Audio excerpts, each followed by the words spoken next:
Assalamualaikum warahmatullahi wabarakatuh. Perkenalkan, nama saya Gusti Milenia Safira. Saya adalah salah satu mahasiswi di Universitas Negeri Malang yang sedang menempuh pendidikan S1 PPKN, dan saya berasal dari Kabupaten Malang, Kecamatan Pakis. Tentang Kampus Merdeka. Kampus Merdeka merupakan kebijakan yang diluncurkan pada tanggal 24 Januari 2020 dengan 4 paket kebijakan sebagai pondasinya. Melalui kebijakan Kampus Merdeka, Mendikbud Nadiem Makarim ingin melakukan kerjasama antara universitas dengan berbagai pihak di luar universitas untuk menciptakan prodi-prodi baru. Kebijakan ini dilakukan agar dapat mengikuti arus perubahan dan kebutuhan akan link and match di dunia kerja. Kerjasama dengan organisasi bisa mencakup penyusunan kurikulum, praktik kerja, dan penyerapan lapangan pekerjaan. Kebijakan pertama yaitu terkait pembukaan program studi baru di mana memberikan kesempatan bagi perguruan tinggi untuk bekerja sama dengan organisasi atau universitas yang masuk dalam 100 Highest World University Ranking lebih terbuka. Perizinan untuk pembukaan prodi bagi perguruan tinggi yang berakreditasi A dan B tetap menjalankan prosedur yang ditetapkan, namun dengan proses yang lebih mudah. Kebijakan kedua yaitu terkait penjaminan mutu akreditasi perguruan tinggi. Mendikbud Nadiem Makarim merumuskan sistem akreditasi perguruan tinggi dalam kebijakan Kampus Merdeka. Kebijakan tersebut tertuang dalam Permendikbud Nomor 5 Tahun 2002 tentang akreditasi program studi dan perguruan tinggi mengenai pemerintah akan mempermudah akreditasi secara umum dengan melibatkan industri, asosiasi profesi, dan masyarakat. Kebijakan ketiga terkait kebebasan bagi perguruan tinggi Badan Pelayanan Umum atau yang biasa disingkat dengan PTNBLU dan Satuan Kerja atau Satker untuk menjadi perguruan tinggi negeri badan hukum dengan status perguruan tinggi akan mempengaruhi bagaimana tingkat otonomi suatu perguruan tinggi. Dalam kebijakan Kampus Merdeka yang baru dikeluarkan, pemerintah akan membantu dengan mempermudah syarat administrasi bagi PTNBLU dan Satker tanpa terkait dengan status akreditasi perguruan tinggi tersebut. Kebijakan keempat yaitu terkait hak belajar 3 semester di luar prodi, yang dimana akan menjadi salah satu kebijakan yang dikemas dalam kebijakan Kampus Merdeka. Melalui kebijakan ini, mahasiswa memiliki fleksibilitas untuk mengambil kelas di luar prodi dan kampusnya. Kegiatan yang bisa dilakukan mahasiswa di luar prodinya diantaranya magang atau praktik kerja di industri atau organisasi. Non-profit, pertukaran pelajar, pengabdian masyarakat, terlibat dalam proyek desa, wirausaha, riset, studi independen maupun kegiatan mengajar di daerah terpencil, dan kegiatan yang disepakati dengan program studi yang dipilih. Tetapi, kebijakan ini tidak berlaku pada mahasiswa pada prodi bidang kesehatan. Program mengajar di rumah ini saya dapatkan melalui informasi yang diberikan oleh salah satu rekan saya yang tergabung dalam paguyuban Duta Pancasila Kabupaten Malang. Sebagai mahasiswa, sudah menjadi kewajiban saya untuk kembali menyalurkan ilmu yang saya dapatkan di bangku perkuliahan untuk masyarakat. Apalagi di tengah kondisi pandemi yang melanda negara Indonesia ini, dunia pendidikan turut merasakan dampaknya.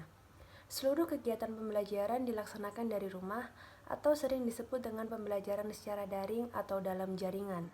Pembelajaran dilaksanakan dari rumah tentunya memiliki beberapa kendala, antara lain orang tua yang sibuk bekerja, serta siswa yang kesulitan untuk memahami materi pembelajaran. Selain itu, mungkin ada beberapa siswa yang kesulitan untuk mengakses internet atau bahkan tidak memiliki alat untuk mengakses internet. Untuk itu, saya mengikuti program mengajar dari rumah ini karena saya ingin membantu masyarakat, khususnya adik-adik dalam melaksanakan proses pembelajaran dari rumah. Dimulai dari lingkup yang paling dekat dengan saya ingin membantu mereka untuk tetap bisa belajar meskipun harus di rumah saja dan tetap menggunakan protokol kesehatan untuk membantu memutus rantai penyebaran COVID-19. Tujuan saya mengikuti program mengajar dari rumah adalah membantu adik-adik dalam belajar di tengah pandemi COVID-19, memberikan semangat dan wawasan tambahan untuk para siswa, membantu orang tua dalam mendidik anak-anaknya. Untuk sasarannya, saya melakukan pembelajaran ini terhadap siswa sekolah TK dan SD yang berasal dari RT 6 RW 9, Desa Asrikaton, Kecamatan Pakis, Kabupaten Malang. Pembelajaran ini saya lakukan seminggu sebanyak 3 kali, yaitu di hari Rabu, Jumat, dan di hari Senin. Untuk yang pertama, di minggu pertama di Jumat 27 November 2020, saya mengajari adik-adik TK dengan mata pelajaran menulis dan membaca. Sedangkan untuk SD kelas 1, belajar perkalian 1 dan 2. Untuk SD kelas 2 dan 3, belajar mengenal bentuk bangun datar. Dan kelas 4, belajar tentang bagaimana cara menerapkan pola hidup yang benar dan bersih. Di Sabtu 28 November, saya mengajari adik-adik TK dengan mata pelajaran menggambar dan mewarnai. Sedangkan untuk SD kelas 1, belajar perkalian 2 dan 3, SD kelas 2 dan kelas 3 belajar pembagian, dan SD kelas 4 belajar tentang mata pelajaran PPKN. Di Minggu 29 November, saya mengajari adik-adik TK dan SD tentang mengenal kebudayaan yang ada di Indonesia, mengenal keberagaman agama, suku, budaya, ras, dan bahasa. Pembelajaran saya lakukan dengan media melihat video dari YouTube yang kemudian saya perjelas dengan beberapa gambar ilustrasi dari internet. Dan setelah pembelajaran, mereka telah paham tentang betapa beragamnya kebudayaan yang ada di Indonesia. Rabu 2 Desember, saya mengajari adik-adik TK dan SD tentang mengenal Pancasila sebagai dasar negara Indonesia. Mereka saya beri tugas untuk menghafalkan Pancasila, kemudian memberikan satu contoh bentuk penerapannya. Menggunakan metode bermain peran sambil belajar sangat memudahkan mereka dalam memahami bagaimana bentuk penerapan Pancasila. Jumat 4 Desember, saya mengajari adik-adik TK dan SD tentang bagaimana pentingnya sosok keluarga. Memberikan edukasi tentang sopan santun yang harus diterapkan di lingkungan rumah, sekolah, dan masyarakat. Senin 7 Desember, saya mengajari adik-adik TK dan SD tentang pemahaman apa saja yang harus dilakukan untuk mencegah virus COVID-19 agar tidak masuk ke dalam tubuh. Memberikan pemahaman bahwa diperlukannya memakai masker, menjaga jarak, dan mencuci tangan. Kemudian pembelajaran ditutup dengan hafalan menyanyikan lagu nasional dan lagu daerah. Di Rabu 9 Desember, saya mengajari adik-adik TK penjumlahan 1 hingga 20. Untuk SD kelas 1 dan kelas 2, belajar memahami dan menceritakan kembali isi bacaan yang telah saya berikan.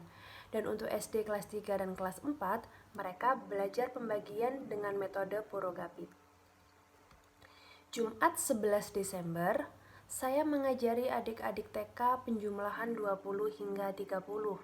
Untuk SD kelas 1 dan kelas 2, belajar kembali memahami dan menceritakan kembali isi cerita. Dan untuk SD kelas 3 dan kelas 4, mereka tetap masih belajar tentang pembagian menggunakan metode Purogapit. Senin 14 Desember, saya mengajari adik-adik TK untuk membuat origami. Untuk SD kelas 1 dan kelas 2-nya belajar tentang pendidikan jasmani, olahraga, dan kerohanian. Dan untuk kelas 3 dan kelas 4, mereka belajar tentang PPKN terkait penerapan dari sila-sila Pancasila.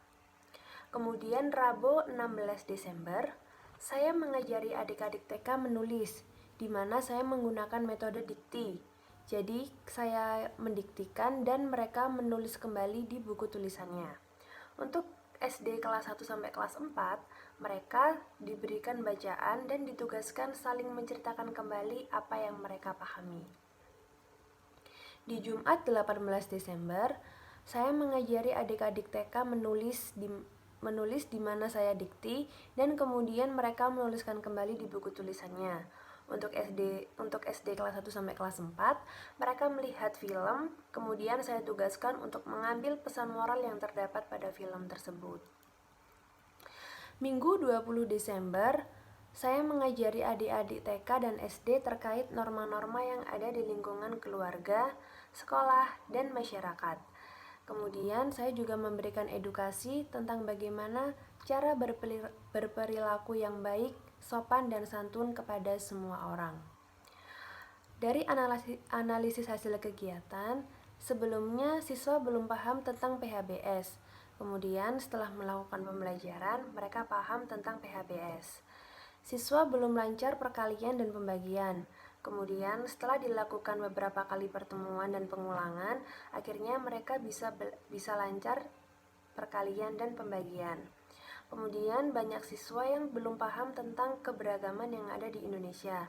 Setelah disajikan beberapa video dan ilustrasi gambar, akhirnya mereka semua mengenal bahwa keberagaman di Indonesia itu sangatlah banyak dan beragam.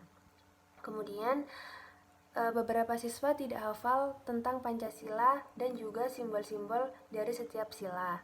Kemudian saya berikan penugasan untuk menghafal dan saya berikan contoh dari penerapan sila-sila tersebut dan akhirnya mereka bisa menghafal Pancasila. Kemudian siswa tidak mengerti apa arti penting keluarga. Setelah melakukan pembelajaran dan saya memberikan pemahaman tentang apa itu keluarga, akhirnya mereka paham tentang pentingnya sosok peran keluarga. Kemudian siswa tidak bisa menyanyikan lagu nasional dan lagu daerah. Mereka tidak tahu, tidak bisa, dan tidak hafal. Kemudian saya menggunakan metode di mana ketika pembelajaran berlangsung, beberapa kali saya sering memutarkan beberapa lagu nasional atau lagu daerah agar setidaknya mereka terbiasa untuk mendengarnya. Kemudian siswa kesulitan mengerjakan soal pembagian dalam jumlah yang besar.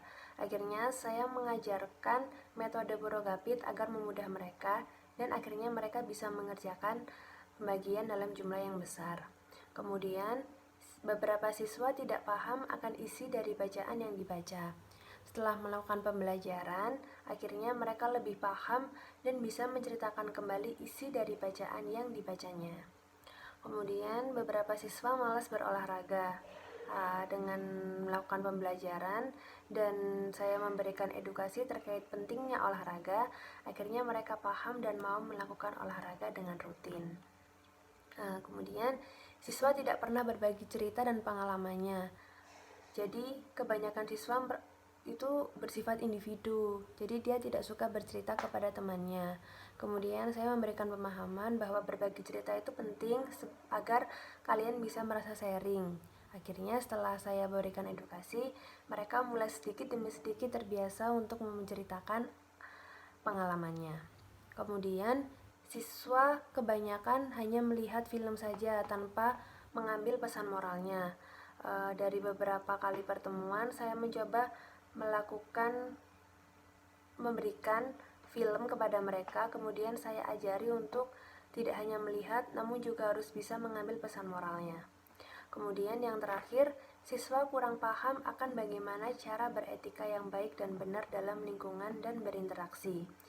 Jadi di lingkungan saya itu beberapa siswa itu kurang paham tentang bagaimana etika yang baik dan benar dalam berinteraksi. Nah, saya memberikan pembelajaran tentang pentingnya norma, etika, dan adab dalam melakukan sesuatu dan berinteraksi kepada orang lain. Sedikit demi sedikit saya berikan contoh seperti halnya ketika bertemu teman itu harus menyapa. Ketika berbicara dengan orang tua itu harus menggunakan bahasa yang baik dan benar. Jika tidak bisa menggunakan bahasa Jawa, kalian bisa menggunakan bahasa Indonesia saja.